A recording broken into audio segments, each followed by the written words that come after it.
On October 28th, Hurricane Melissa slammed into Jamaica with winds over 185 miles per hour.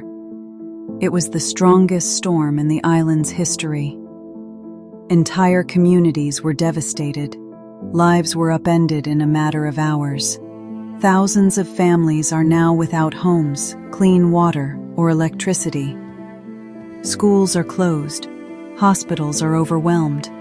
But amid the rubble, the spirit of Jamaica remains unbroken. This is our moment to help. Whether you're part of a church, a charity, a school, or just someone who cares, Jamaica needs you. Reach out. Ask what's needed. Send what you can. Every blanket, every dollar, every prayer matters. Jamaica is strong, but even the strongest need a hand. Be that hand. Be that hope. Thank you and have a blessed day.